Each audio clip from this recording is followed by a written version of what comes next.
Hello friends, स्वागत है आपका SDG टारगेट चैनल पर।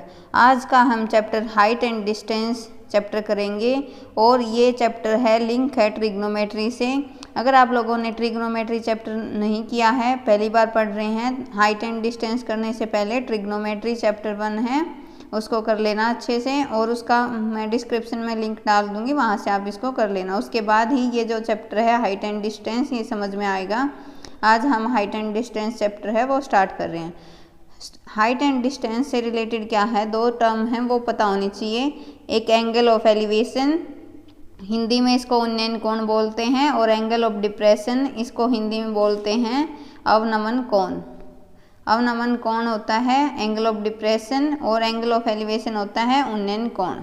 अब ये होते क्या हैं, इसमें क्या होता है, सपोज एक यहाँ पर ऑब्जर्वर है, ये कोई भी एक बिल्डिंग है, इसको ऑब्जर्व कर रहा है, इसके टॉप को। अगर ये ऑब्जर्वर है यहाँ से यहाँ तक, ये जो लाइन है इसको तो बोलते हैं लाइन ऑफ साइट, जहाँ से ऑब्जर्वर देख रहा है। और ये जो हॉरिजॉन्टल लाइन से लेकर यहाँ से यहाँ तक का जो एंगल बनेगा, इस एंगल को हम बोलेंगे एंगल ऑफ एलिवेशन। अगर नीचे से ऊपर की तरफ कोई भी एंगल बनेगा, नीचे से ऊपर की तरफ ऑब्जर्वर देख रहा है, कोई भी देखने वाला नीचे से ऊपर की तरफ ऑब्जर्व करके चीज़ों को देख रहा है, तो वहाँ पर एंगल ऑफ एलिवेशन बनेगा। अगर कोई ऑब्जर्वर ऊपर से नीचे की तरफ देख रहा है, मान लो ये ऑब्जर्वर है, यहाँ टावर पर है, ये नीचे की तरफ इस गर्ल को देख रहा है, तो ये इसका जो एंगल बनेगा, ये एंगल बनेगा एंगल ऑफ डिप्रेशन।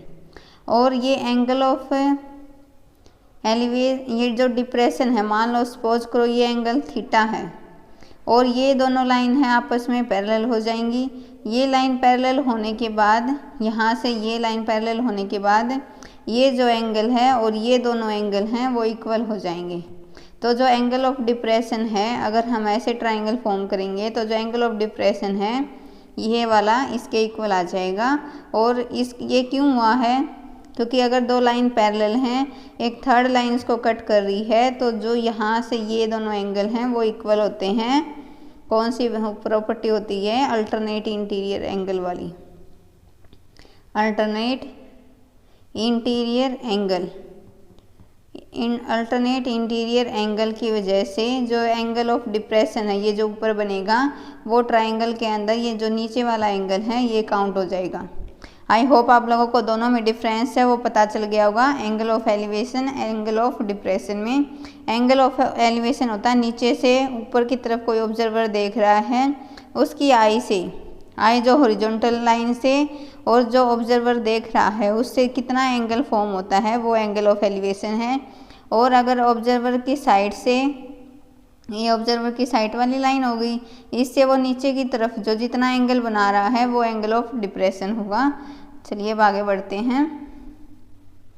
और फ्रेंड्स, इससे रिलेटेड मैं कुछ चीज़ें हैं मैं वो डिस्कस करती हूँ। सपोज ये एक ट्राइंगल है हमारी, और ये एंगल है थीटा। तो ये जो ट्राइंगल है ABC, ये क्या होता है, टेंजेंट थीटा क्या होता है, परपेंडिकुलर अपॉन बेस। ये जो थीटा है, ये वाला एंगल 90 डिग्री है, तो इस थीटा के सामने वाला परपेंडिकुलर होगा और इसके साथ वाला क्या होगा, बेस होगा। तो टेंजेंट थीटा क्या हो जाएगा, AB/BC। इससे रिलेटेड ऐसे ही जैसे साइन थीटा है, साइन थीटा क्या हो जाएगा, परपेंडिकुलर अपॉन हाइपोटेन्यूस। ये हाइपोटेन्यूस होता है, ट्रिग्नोमेट्री का पार्ट 1 है, उसमें ये अच्छे से डिटेल में डिस्कस किया हुआ है, यहाँ मैं ओवरव्यू दे रही हूँ इसका। और ये क्या हो जाएगा, AB/AC। ऐसे ही कोस थीटा होगा, कोस थीटा को क्या लिख सकते हैं हम, BC/AC। क्या होते हैं ये, पंडित बद्री प्रसाद हर हर भोले, सोना चांदी तोली। इसका मतलब क्या है, P/S तो हमारा साइन थीटा होगा, ऐसे ही B/H कोस थीटा होगा, और P/B क्या होगा, perpendicular upon base tangent theta होगा। ये साइन थीटा है, ये कोस थीटा है, ये टेंजेंट थीटा है। ये पहले ट्रिग्नोमेट्री में कर चुके हैं। ऐसे ही साइन का उल्टा क्या होता है, कोसिकेंट थीटा। तो जो कोसिकेंट है वो हो जाएगा AC/AB। कोस का उल्टा होता है सेक थीटा। तो सेक थीटा हो जाएगा AC अपॉन BC, और कोट थीटा होता है टेंजेंट का उल्टा, तो BC अपॉन AB। जो है ये हाइट एंड डिस्टेंस है, इसमें मोस्टली जो चीज़ें यूज होंगी वो टेंजेंट और कोट की यूज होंगी। जितने भी मोस्टली क्वेश्चन हैं वो इन दो से ही सोल्व हो जाएंगे, टेंजेंट थीटा वाले से और कोट थीटा वाले से। और मोस्टली में ये जो टेंजेंट थीटा वाला है ये कॉन्सेप्ट ज़रूर लगेगा, और जो है साइन थीटा कोस थीटा वाले बहुत कम यूज होते हैं, लेकिन ये भी यूज हो जाते हैं, लेकिन सबसे ज़्यादा होता है टेंजेंट और कोट थीटा, ये बहुत कम यूज होते हैं जो हमारा हाइट एंड डिस्टेंस चैप्टर है इसके अंदर। और जैसे हमें कुछ पता होनी चाहिए वैल्यूज़, टेंजेंट 30 जो ट्रिग्नोमेट्री टेबल होती है उसकी वैल्यूज़ हैं वो पता होनी चाहिए। जैसे कुछ वैल्यूज़ हैं टेंजेंट 30 की, ये मैं बता चुकी हूँ कैसे इनको लर्न करना है, आप वीडियो देख लेना जो अगर पहली बार देख रहा है चैनल पर। टेंजेंट 30 है वो 1/√3 होता है। टेंजेंट 60 की वैल्यू होती है √3। टेंजेंट 45 की वैल्यू होती है 1। ये मोस्टली 3 हैं, ये ज़्यादातर यूज होते हैं। बाकी अगर जैसे साइन 60 है इसकी वैल्यू होती है √3/2। ऐसे ही साइन 30 की वैल्यू होती है 1/2। साइन 45 होता है ये होगा 1/√2। लेकिन मोस्टली है ये वाली चीज़ें हैं, ये हाइट एंड डिस्टेंस में ये ज़्यादातर यूज़ होती हैं। इन्हीं का यूज़ करके हम क्वेश्चंस हैं वो सॉल्व करेंगे और देखेंगे किस टाइप के क्वेश्चंस हैं वो पूछे जाते हैं। देखिए फ्रेंड्स, ये क्वेश्चन है the angle of elevation of ladder leaning against a wall. ये क्वेश्चन है इंग्लिश में है, मैं इसको हिंदी में बता दूंगी क्या लिखा हुआ है। एक जो उन्नयन कोण है एक लैडर बनाती है एक दीवार के साथ, ये हमारी वॉल है और ये है लैडर, एक सीढ़ी है वो एंगल बना रही है। कितने का एंगल बना रही है? 60 डिग्री का एंगल बना रही है। The foot of the ladder is 4.6 metre away from the wall. इसका मतलब क्या है? ये जो है ये वाला जो डिस्टेंस है ये कितना है? 4.6 मीटर। और height length of the ladder बतानी है। अब ये वैल्यू बतानी है। इसमें फ्रेंड्स इसको है, एक तो आप लोगों को स्टेटमेंट अच्छे से समझ में आनी चाहिए क्या बोल रखा है, और उसके अकॉर्डिंग आप डायग्राम कैसे इसका बनाओगे। दो ही चीज़ों पर ये पूरे क्वेश्चंस हैं और एग्जाम में 2 से 3 क्वेश्चंस हैं इस चैप्टर से पूछे जाते हैं। मान लो ये है, अब ये ट्राइंगल फॉर्म होगी यहाँ से यहाँ तक और ये यहाँ से यहाँ तक, ये ट्राइंगल फॉर्म होगी और ये है 60। अब मैंने बताया था, मैं शॉर्ट ट्रिक से बता रही हूँ कैसे करना है, लॉन्ग मेथड से मैं नहीं जाऊँगी। टेंजेंट 60 की वैल्यू कितनी होती है? टेंजेंट 60 होता है √3/1। तो √3 क्या होता है? परपेंडिकुलर, ये होता है बेस। तो ये जो √3 की वैल्यू है ये तो यहाँ आ गई, और ये जो बेस है ये इसके अकॉर्डिंग है, बेस होगा ये वाला, ये वैल्यू आ गई 1। लेकिन उसने पूछा क्या है? ये वैल्यू पूछी है। ये कैसे निकलेगी? Hypotenuse square is equal to perpendicular square plus base square. तो ये कितना हो जाएगा? 3 + 1 यानी कि 4। 4 का स्क्वायर रूट करेंगे तो हाइपोटेन्यूज आ जाएगा 2। तो जो ये है लैडर वाली लेंथ है ये कितनी आ गई? 2। लेकिन अब करेंगे क्या? जो ये 1 है, 1 की वैल्यू कितनी दी हुई है? 4.6। 1 की वैल्यू 4.6 दी हुई है, हमें 2 की निकालनी है, तो 4.6 × 2 कर देंगे तो कितना आ जाएगा? 2 × 6 = 12, 1 2 × 8 = 9, 9.2 मीटर हमारा आंसर आ जाएगा। तो option A is the right answer. ऐसे करना है इसको with the help of short trick, long method से नहीं जाएंगे। टेंजेंट थीटा AB/AC करके मैं जितने भी क्वेश्चन हैं वो शॉर्ट ट्रिक की हेल्प से बताऊंगी कैसे करना है। और आप लोगों को एग्ज़ाम में ऐसे करोगे तो 2 से 1 मिनट भी नहीं लगेगा इसको सोल्व करने में, 15 से 20 सेकंड में आप इनको सोल्व कर सकते हैं इजीली। 200 मीटर हाई है, एक हिल है। The angle of depression of the top and the bottom of a tower are observe 30 degree and 60 degree. Height of the tower बतानी है। अब देखो ये हिल है, इसकी हाइट है मान लो 200 मीटर है, ये 200 मीटर है। और जो एंगल ऑफ डिप्रेशन बना रही है वो यहाँ से यहाँ तक जो एंगल ऑफ डिप्रेशन बनेगा, तो ये वाला जो एंगल है ये कितना है 30 डिग्री। ऐसे ही जो बॉटम पे जो एंगल ऑफ डिप्रेशन है ये बन रहा है, ये कितना है, ये यहाँ से यहाँ तक ये है 60 डिग्री। अब मान लो ये जो ट्राइंगल है ये ऐसे फॉर्म हो जाएगी, एक ये ऐसे ट्राइंगल फॉर्म होगी। इसको आप नेम देना चाहो नेम दे सकते हो, ABCDE ऐसे नेम दे सकते हैं इसका, लेकिन हम बड़े मेथड से नहीं जाएंगे, हम शॉर्ट से जाएंगे। अब देखिए फ्रेंड्स, ये जो 30 है अल्टरनेट इंटीरियर एंगल से ये वाला जो एंगल है ये 30 हो जाएगा। सेम ये अगर 60 है तो ये वाला एंगल कितने का हो जाएगा 60 अल्टरनेट इंटीरियर एंगल से। अब जब हम ट्राइंगल ACD, एग्ज़ाम में आप लोगों को ये लिखने की ज़रूरत नहीं है, डायरेक्ट कर सकते हो। जो टेंजेंट 60 होता है इसकी वैल्यू कितनी होती है, टेंजेंट 60 होता है √3 डिवाइड में 1। तो जो ये वैल्यू है ये √3 आ गया और यहाँ आ जाएगी, ये आ गई हमारी 1। अब जो √3 है, √3 की वैल्यू कितनी हुई है, दी हुई है 200, और 1 की वैल्यू कितनी आ जाएगी 200 डिवाइड में √3। और जो 200 डिवाइड में √3 किया हुआ है ये 1 है। 1 हमारा वैल्यू किसकी है, DC की। अब जो DC है वो इक्वल टू हो जाएगा BE के, क्योंकि ये दोनों लाइन क्या है आपस में पैरेलल हैं। अगर पैरेलल हैं तो ये आपस में क्या हो जाएंगे, इक्वल हो जाएंगी। तो ये BE के इक्वल हो जाएगा। अब जो है टेंजेंट 30 कितना होता है, 1 डिवाइड में 1/√3 होता है, तो ये 1 आ गया, ये √3 आ गया। मैं 1 और √3 कैसे कर रही हूँ, ये P होता है परपेंडिकुलर अपॉन बेस। जब हमारा टेंजेंट 30 ये है तो ये परपेंडिकुलर हो जाएगा √3। 60 वाले की बात कर रही हूँ यहाँ, तो ये परपेंडिकुलर हो जाएगा और ये बेस हो जाएगा। लेकिन अगर टेंजेंट 30 लेते हैं तो क्या वैल्यू होती है 1/√3। तो इस केस में परपेंडिकुलर बन जाएगा हमारा 1 और बेस बन जाएगा √3।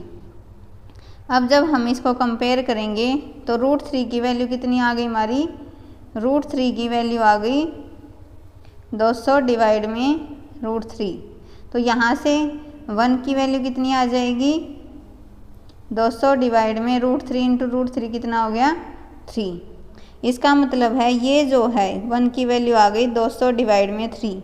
लेकिन हाइट ऑफ टावर ये इतना हिस्सा है, ये पोर्शन निकालेंगे तो हम 200 में से 200 डिवाइड में 3 कर दें तो हमारा आंसर आ जाएगा। अब 200 में से इसको करेंगे तो क्या हो जाएगा, 3 दूनी 6, 6 में से 2 गए 4, 400 डिवाइड में 3। अब 400 डिवाइड में 3 कोई ऑप्शन है नहीं तो इसको डिवाइड करना पड़ेगा। 3 1 जा 3, 3 3 जा 9, 3 3 जा 9, 1/3। तो हमारा ये है ऑप्शन डी है वो करेक्ट है। आई होप आप लोगों को समझ में आ गया होगा। मैं ये शॉर्ट मेथड से बता रही हूँ कैसे करना है, और एग्ज़ाम में आप लोगों को इतना भी लिखने की ज़रूरत नहीं है, आप डायरेक्ट इस फिगर के अंदर ही करके इसको सॉल्व कर सकते हैं। एग्ज़ाम में कैसे करोगे, मैं उससे बता रही हूँ। डायरेक्ट कर सकते हो आप, इतना लिखने की ज़रूरत नहीं है, मैं बस समझा रही हूँ इसलिए लिख रही हूँ। मान लो ये था, ये टावर था, ऐसे करोगे आप इसको, तो जो ये एंगल है और एक ये एंगल है, ये एंगल था 30 और ये था 60 और ये दिया हुआ है 200 मीटर। एग्ज़ाम में कैसे करोगे, एग्ज़ाम में ये कितना टेंजेंट 60 हमें पता है क्या होता है √3 और ये वैल्यू है 1। तो √3 की वैल्यू कितनी आ गई 200, यहाँ से 1 की वैल्यू कितनी आ जाएगी 200 डिवाइड में √3। तो यहाँ लिख दोगे 200 डिवाइड में √3, ये हमें पता है ये दोनों पैरेलल हैं तो यहाँ भी आ जाएगा 200 डिवाइड में √3। अब ये वैल्यू 1 होती है, ये √3 होती है, तो यहाँ से क्या लिखोगे, √3 की वैल्यू है 200 डिवाइड में √3, 1 की वैल्यू कितनी आ जाएगी 200 डिवाइड में 3। तो अब इसमें से डायरेक्ट माइनस कर दोगे, 200 में से 200 डिवाइड में 3, तो यहाँ आ जाएगा 400 डिवाइड में 3, यानी 133 1/3। एग्ज़ाम में आप लोगों को ऐसे करना है और ये समझाने के लिए किया हुआ मैंने ऐसे। आई होप आप लोगों को समझ में आ रहे होंगे क्वेश्चन। चलिए अब आगे बढ़ते हैं। अब इस क्वेश्चन में क्या बोला हुआ इन्होंने, और ये चंडीगढ़ PRT 2019 के एग्जाम में पूछा गया है। The top of the two poles of height, मान लो ये लंबे वाला पोल है, इसकी हाइट है 16 मीटर एंड द 10 मीटर, ये एक पोल है, इसकी हाइट है 10 metre, connected by a wire of length L, ये दोनों एक वायर से कनेक्ट है जिसकी लेंथ है L। If the wire makes an angle of 30 degree with horizontal, मान लो ये वायर है, ये इसका हॉरिजॉन्टल है, यहाँ से यहाँ तक एंगल कितना बन रहा है 30 डिग्री, तो लेंथ बतानी है क्या होगी। अब आसान है ये तो, इसको ये 10 है, यहाँ तक 10 हो गई, 16 में से 10 माइनस करोगे कितना आ गया 6, ये वैल्यू है, ये 6 आ गई। अब टेंजेंट 30 क्या होता है, टेंजेंट 30 क्या होता है 1/√3, इसका मतलब क्या है, ये वैल्यू 1 है, ये √3 है और ये 1√3 है, तो हाइपोटेन्यूज कितना आ जाएगा √3 + 1 यानी कि √4 यानी 2, तो ये जो लेंथ है इसकी वैल्यू आ जाएगी 2। लेकिन ये दिया हुआ है 1 की वैल्यू किसके इक्वल है 6 के इक्वल है, 1 की वैल्यू 6 के इक्वल है, तो यहाँ से जो लेंथ है वो कितनी आ जाएगी, इसको 6 गुना होना पड़ेगा, 6 गुना में 2 कितना आ जाएगा 12 मीटर। आई होप आप लोगों को समझ में आ रहे होंगे। क्वेश्चन बहुत ही आसान है, इसमें ज़्यादा टाइम भी नहीं लगता है, और लेकिन आप लोगों को स्टेटमेंट समझ में आनी चाहिए क्या बोल रहा है और कैसे इसकी फिगर बनानी है ये समझ में आना चाहिए।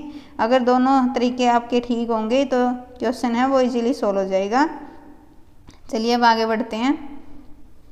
अब इसमें क्या दिया हुआ है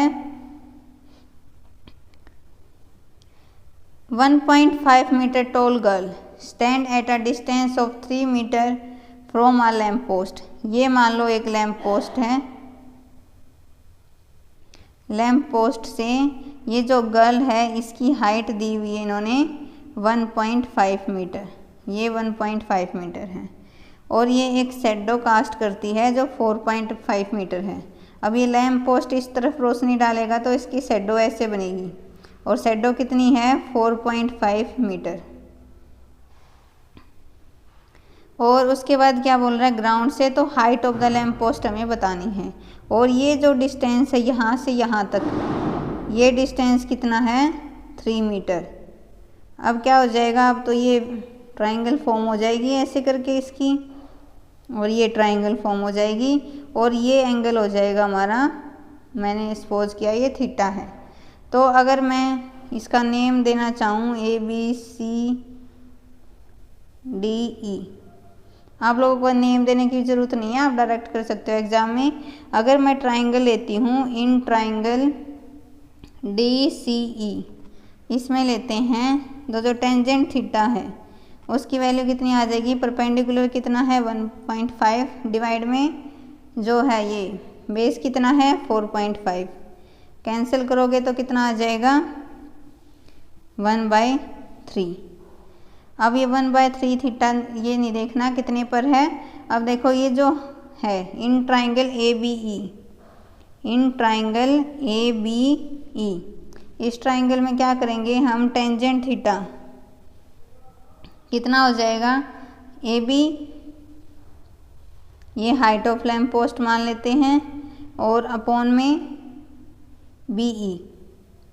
BE हो जाएगा। ये लिखने की ज़रूरत नहीं है, ये समझाने के लिए लिख रही हूँ मैं, डायरेक्ट कर सकते हो आप लोग इसको। ये हो जाएगा 1/3, ये हाइट हो गई, ये कितना हो जाएगा 3 + 4.5, यहाँ से कितना आ जाएगा 4 और 3 7, तो हाइट कितनी आ जाएगी 7.5 डिवाइड में 3। अगर इसको डिवाइड करेंगे तो कितना आ जाएगा 3 × 2 = 6 और 3 × 5 = 15, 2.5 मीटर है वो राइट आंसर हो जाएगा। आई होप आप लोगों को ये क्वेश्चन है समझ में आ गया होगा कैसे करना है। चलिए अब आगे बढ़ते हैं। अब इस क्वेश्चन में क्या दिया हुआ है इन्होंने, from the top of a 10 metre high building, ये मान लो ये बिल्डिंग है और ये 10 मीटर ऊंची बिल्डिंग है। The angle of elevation of the top of tower is 60 degree. तो एंगल ऑफ एलिवेशन ऐसे बनेगा, इस टॉप ऑफ टावर का कितना हो गया ये 60 degree, and the angle of depression of its foot. अब ये तो टॉप का हुआ, ये एंगल ऑफ डिप्रेशन किसका हुआ, फुट का हुआ। तो कौन सा दिया हुआ इन्होंने 45, ये वाली वैल्यू दी हुई है 45, और ये वैल्यू इक्वल हो जाएगी इसके through alternate interior angle. Height of the tower बतानी है क्या होगी, और मैं इसको कैसे कर सकती हूँ, मैं तो इसको डायरेक्ट फिगर से ही करती। कैसे करते, अगर फिगर से करते तो पहले मैं थोड़ा बड़ा मेथड बताती हूँ क्या करना है। अब देखो ये टेंजेंट 45 है, इसकी वैल्यू कितनी होती है, टेंजेंट 45 की वैल्यू 1, इसका मतलब 1/1 लिख सकते हैं। तो ये परपेंडिकुलर है, ये बेस है, तो यहाँ ये 1 हो गया, ये भी 1 हो गया। इसका मतलब 1 की वैल्यू कितनी है 10। तो यहाँ से जो ये हो गया, ये वाली जो बिल्डिंग है और टावर के बीच का डिस्टेंस कितना आ गया हमारा 10 आ गया। अब ऐसे ही ये 10 है तो ये वाली चीज़ भी 10 हो जाएगी, ये भी क्या होगी 10 हमारी। अब ये 10 हो गई, और ये कितना होता है टेंजेंट 60 कितना होता है, टेंजेंट 60 होता है √3/1। इसका मतलब क्या है, ये √3 है और ये वैल्यू है 1। अब 1 की वैल्यू कितनी है 10, हमें निकालना क्या है, हाइट ऑफ द टावर बतानी है। तो ये जो √3 है इसकी वैल्यू कितनी आ जाएगी हमारी 10√3। तो मैं इसको नाम दे देती हूँ ABCDE। तो जो यहाँ से AB की वैल्यू कितनी आ गई हमारी 10√3। तो जो हाइट ऑफ टावर है वो कितनी आ जाएगी, हाइट ऑफ टावर कितनी आ जाएगी 10 प्लस टेंजेंट √3। अब यहाँ से अगर हम सोल्व करें इसको 10 कॉमन लें, अगर मैं 10 कॉमन लेती हूँ √3 की वैल्यू होती है 1.732 प्लस 1, ये दिया हुआ इन्होंने इतनी होती है। अब इसको सोल्व करेंगे 10 इंटू ये कितना हो जाएगा 2.732, अगर 10 से इसको करेंगे तो कितना आ जाएगा 27.32 मीटर। क्या किया मैंने इसको, ये 2732 इंटू 1000 हो जाएगा इंटू 10, कैंसिल हो जाएगा, 2 के बाद पॉइंट लग जाएगा, तो ये हमारा आंसर आ जाएगा। आई होप आप लोगों को समझ में आ रहा होगा ये कैसे किया है। ये ऐसे कर सकते हैं एग्ज़ाम में विद इन शॉर्ट ट्रिक की हेल्प से। इतना ही शॉर्ट आप लोगों को एग्ज़ाम में करोगे तो 15 से 30 सेकंड में हो जाएगा। बाकी ट्रायंगल मान के भी आप इसको कर सकते हो, ट्रायंगल ABE लेने के बाद और ट्रायंगल ECD, ये ट्रायंगल लेकर भी आप सॉल्व कर सकते हो, लेकिन वो लंबा मेथड है, उससे बहुत टाइम कंज्यूम होगा। अगर आप ऐसे करोगे तो 15 से 20 सेकंड में अंदर इसको सॉल्व कर सकते हैं। आगे बढ़ते हैं। अब ये क्वेश्चन दिया हुआ है 2 poles of the height 6 metre and the 11 metre. मान लो ये है 11 मीटर का पोल है और ये 6 मीटर का पोल है। Stands vertically on a plane ground पर खड़े हैं। If the distance between their feet is 12 metre. इनके जो बीच का डिस्टेंस है ये कितना दिया हुआ है 12 मीटर दिया हुआ है। What is the distance between there top. ये जो टॉप के बीच का डिस्टेंस है ये पूछा हुआ है, ये वाला कितना होगा। अब देखो ये तो इजीली हो जाएगा, अगर ये 12 है तो ये भी 12 हो जाएगा यहाँ से यहाँ तक, क्योंकि पैरेलल है, पैरेलल में दोनों इक्वल होंगे। ये 12 है, अब ये ट्रायंगल फॉर्म हो गई, ये 11 है, ये 6 है, तो ये कितना बच गया हमारा 5, ये हमारा 5 बच गया। अब 5, 12 और 13, 5, 12, 13 क्या होता है पाइथागोरन ट्रिपलेट होता है। पाइथागोरन ट्रिपलेट्स हैं, ये ट्रिग्नोमेट्री चैप्टर है, उसके अंदर मैं इसको डिस्कस कर चुकी हूँ। अगर ऐसे नहीं आपको याद नहीं है पाइथागोरन ट्रिपलेट्स तो क्या करोगे, ये हमारा परपेंडिकुलर बन जाएगा इस एंगल के अकॉर्डिंग, ये हमारा बेस बन जाएगा और ये हाइपोटेन्यूज होगा। तो पाइथागोरस थ्योरम लगा सकते हैं, hypotenuse square is equal to perpendicular square upon base square. 5 का स्क्वायर कितना होता है 25, 12 का 144, तो ये हो जाएगा 169। यहाँ से 169 का स्क्वायर रूट कितना करोगे तो आ जाएगा 13। अगर आप लोगों को पाइथागोरन ट्रिपलेट लर्न है तो आप क्वेश्चन है टाइम सेव कर सकते हो क्वेश्चन के अंदर। तो इसके अकॉर्डिंग हमारा ऑप्शन क्या आ जाएगा, option first is the right answer. उम्मीद करती हूँ आप लोगों को समझ में आ रहा होगा। चलिए अब आगे बढ़ते हैं। अब क्या दिया हुआ है, एक ऑब्जर्वर है 1.5 मीटर टॉल। ये एक ऑब्जर्वर है, इसकी लंबाई मान लो इन्होंने दी हुई है 1.5 metre. Is 20.5 metre away from a tower. ये एक टावर है, इस टावर से कितना दूर है, ये 20.5 मीटर दूर है। और टावर की हाइट भी दी हुई इन्होंने, टावर की हाइट कितनी दी हुई है 22 मीटर, ये दिया हुआ है। उसके बाद क्या बोला है, the angle of elevation of the top of a tower from the I of the observer. तो जो एंगल ऑफ एलिवेशन बताना है टावर के टॉप से इस ऑब्जर्वर की आई तक, इसका मतलब क्या है, ये वैल्यू बतानी हमें कितना होगा, ये एंगल बताना थीटा कितना होगा। अब देखो इसकी हाइट 1.5 है, ये टोटल 22 है, तो 22 में से अगर हम 1.5 माइनस करेंगे तो कितना आ जाएगा, 10 में से 5 माइनस करेंगे 5, 20.5 आ जाएगा। इसका मतलब ये आ गई हमारी वैल्यू 20.5 मीटर, ये वैल्यू आ गई ये। अब ये भी 20.5 है तो ये भी 20.5 होगी, ये तो बहुत आसानी से हो जाएगा। अब जो टेंजेंट थीटा है ये क्या होता है, परपेंडिकुलर मान लो ये ट्राइंगल है ABC, तो यहाँ से हो जाएगा AB डिवाइड में BC, तो दोनों सेम हैं, इक्वल दिए हुए हैं, तो 20.5 डिवाइड में 20.5 कैंसिल हो जाएगा, 1 आ जाएगा। और 1 एंगल कितने पे होता है 45 पर, तो थीटा की वैल्यू कितनी आ गई 45 डिग्री। तो जो एंगल ऑफ एलिवेशन है वो कितना आ जाएगा 45, तो ऑप्शन सी है वो राइट आंसर है। चलिए अब आगे बढ़ते हैं।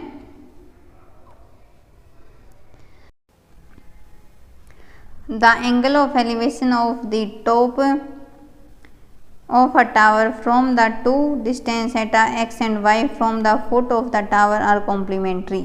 ये मान लो एक टावर है और टावर से 2 पॉइंट दिए हुए हैं, A एंड B पॉइंट दिए हुए हैं, यहाँ से दोनों एंगल बना रहे हैं टॉप ऑफ द टावर पर, और कितने का एंगल बना रहे हैं, कॉम्प्लीमेंट्री एंगल बना रहे हैं।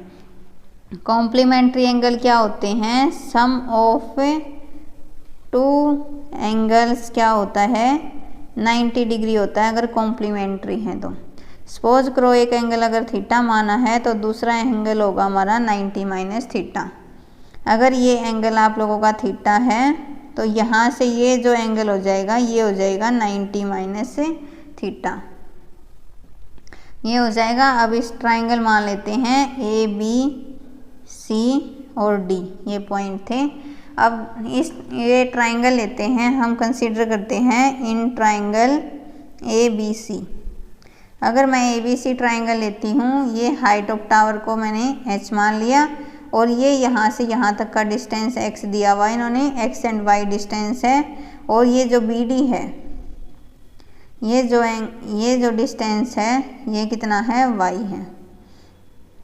अब ये ट्राइंगल है, इस ट्राइंगल में करेंगे टेंजेंट थीटा क्या हो जाएगा, परपेंडिकुलर अपॉन बेस। तो परपेंडिकुलर कितना हो जाएगा, h है, हाइट है, अपॉन में क्या हो जाएगा x है। यहाँ से एक इक्वेशन आ जाएगी। दूसरी ट्राइंगल लेते हैं in triangle ABD, in triangle ABD। तो यहाँ से क्या हो जाएगा, tangent 90 minus theta, 90 minus theta क्या आ जाएगा h अपॉन में y। अब जो टेंजेंट 90 माइनस थीटा होता है इसको ये फर्स्ट क्वाड्रेंट में लाई करेगा, तो यहाँ से क्या आ जाएगा cot theta equal to h upon में y, ये इक्वेशन सेकंड आ जाएगी। अब क्या करना है, मल्टीप्लाई करना है हमें इक्वेशन फर्स्ट एंड सेकंड को। फर्स्ट एंड सेकंड को मल्टीप्लाई करेंगे तो क्या आ जाएगा, tangent theta into cot theta is equal to h square divide में एक्स वाई। अब ये क्या होता है, जो कोट थीटा होता है 1 अपॉन टेंजेंट थीटा होता है, और ये हो जाएगा टेंजेंट थीटा इंटू क्या आ जाएगा h square upon x y.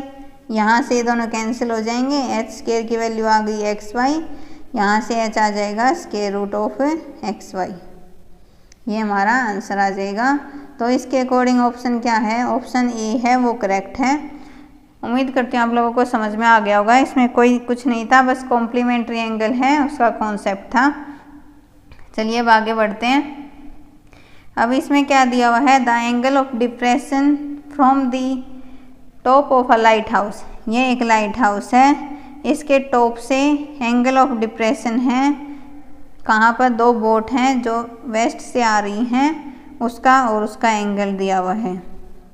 ये जो है ऐसे दिए हुए हैं, जो फर्स्ट बोट है उसके ये जो एंगल बनाएगी फर्स्ट बोट ये बनाएगी 45 का, और जो ये बोट है ये बनाएगी 30 डिग्री का एंगल। रिवर्स मत कर देना, अगर रिवर्स करोगे तो ये गलत हो जाएंगे, कहीं यहाँ 45 यहाँ 30 कर दो, रिवर्स नहीं करना है, ऐसे ही एंगल आएंगे हमारे। और ऐसे इसको अगर एग्ज़ाम में भूल जाओ कौन सा एंगल कहाँ आएगा, तो जो नज़दीक वाला एंगल होता है वो हमेशा ही बड़ा एंगल मिलेगा, और दूर वाला एंगल होगा वो छोटा मिलेगा। ऐसे इसको आप रिमाइंड कर सकते हो। अब क्या है, ये 45 आ जाएगा। अब इसको करेंगे कैसे, और यहाँ से यहाँ तक का ये डिस्टेंस कितना दिया हुआ है, 6 मीटर दिया हुआ है। शॉर्ट ट्रिक से बता रही हूँ मैं कैसे करना है। यहाँ से यहाँ तक का डिस्टेंस टेंजेंट 45 है, उसकी वैल्यू क्या आती है 1 होती है, तो ये भी 1 हो गया और ये भी 1 हो गया। अब टेंजेंट 30 क्या होता है 1 और √3 आ जाएगा। ये जो रेड किया हुआ है ये पूरा क्या आ जाएगा √3। अब जो ये पोर्शन है पिंक वाला कितना आ जाएगा, ये पूरा तो √3 था, ये 1 था, तो ये कितना आ जाएगा √3 - 1 आ जाएगा। लेकिन ये कितना दिया हुआ है √3 - 1 नहीं, उन्होंने कितना बोला हुआ है 6 मीटर बोला हुआ है। यहाँ से एक की वैल्यू क्या आ जाएगी 6 डिवाइड में √3 - 1। अब अगर हम इसको रेशनलाइज करते हैं √3 + 1 डिवाइड में √3 + 1, अब नीचे लग जाएगा a - b a + b, तो क्या आ जाएगा 6 × √3 + 1 डिवाइड में a² - b² करेंगे तो क्या आ जाएगा 3 - 1 क्या आ जाएगा 2, और ये यहाँ से आ जाएगा 3। तो हमारा आंसर क्या आ जाएगा 3√3 + 1, ये हमारा आंसर आ जाएगा। और ऑप्शन क्या है, option first is the right answer. उम्मीद करती हूँ आप लोगों को ये समझ में आ रहे होंगे, और ये शॉर्ट ट्रिक से हेल्प से किया है मैंने। अगर आप लॉन्ग मेथड से जाओगे तो टाइम बहुत ज़्यादा लगेगा। आपको एग्ज़ाम में ऐसे ही शॉर्ट मेथड से करना है, हमें स्मार्ट वर्क करना है और टाइम बचाना है एग्ज़ाम में जितना हो सके। तो आप एग्ज़ाम में ऐसे ही इनको सॉल्व करना। Thank you watching for my video.